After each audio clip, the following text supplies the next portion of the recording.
BodyBags, where heart lies. Hey, what's going on, BodyBags? Andrew here. Welcome to week, I actually can't remember. I think it's 206. I'm your Saturday host. And as always, as you know, this week we have our special themed week, and that is Grindhouse week. I just got back from a long day recording this here. Just want to put my thoughts on this film. I watched this a couple days ago again, and just wanted to re-say my thoughts on this film. So that film would be The Last House on the Left. Now, as everybody should know by now, I am a Wes Craven fan.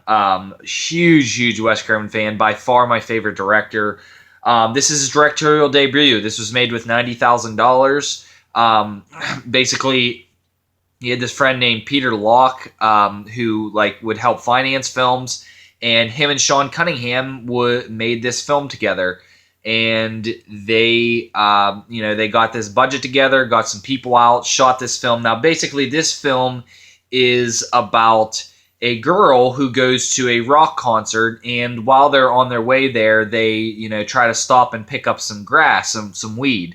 And when they get there, when they try to find someone, lo and behold, they run into this kid who says that he can get them some weed, and then they get to the room and they're trapped by these they basically end up being brutal murderers and rapists. So it turns out to be an unfortunate event for them. So lo and behold, they just keep going, and they do some pretty awful things to them. And ends up with a rape and a murder of a friend, and then a rape of the Mary, who's the main character of the film. All the while, their parents are preparing for Mary's birthday at home, and so and Mary. I'm not going to spoil it from there, but that's all I'm going to say. Now, the parents eventually find out about the happenings of Mary, and so they go on a revenge type plot against the assailants, who just happen to be staying with them. Now, my thoughts on this film: I've always liked the remake better, just because it is a better made film. I thought the storyline, the pacing, everything was better in that film, even though it's longer. This is the first time I actually would say that I like this one better. The reason being, for me, is that the remake definitely plays it very straight. It's a very straight, linear, forward plot. Craven has so many weird ways of telling this story that I find very fascinating. Like the way that he introduces the characters of Krug and company is that he basically just will say, over a radio, he says, these people are wanted, and it cuts to a scene of them. And so, it's like as that's going on in the background. So it's almost like a narration of who you're getting to meet in this scene.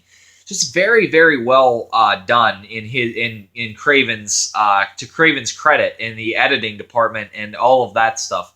Very, very genius.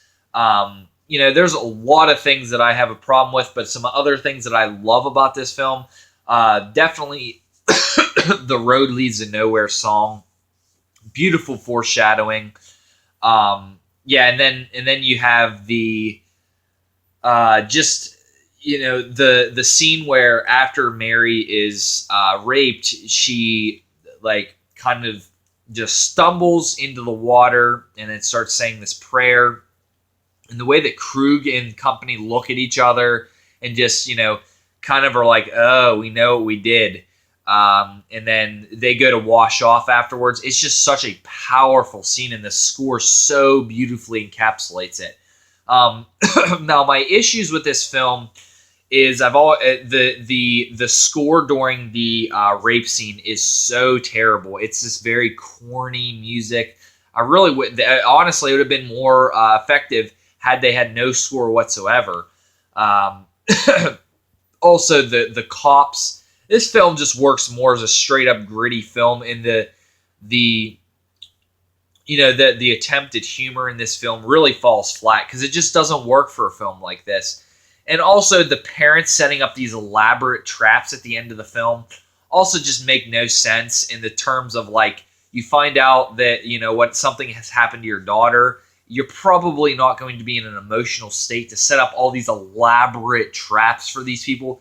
And especially the fact that neither of the films really play on the emotional aspect on it. They all just kind of like, they get revenge, but it's like never in an emotional sense. So, that's always an issue I have with both of these films. It's something I think that both of the I Spit on Your Graves do better, the original and remake.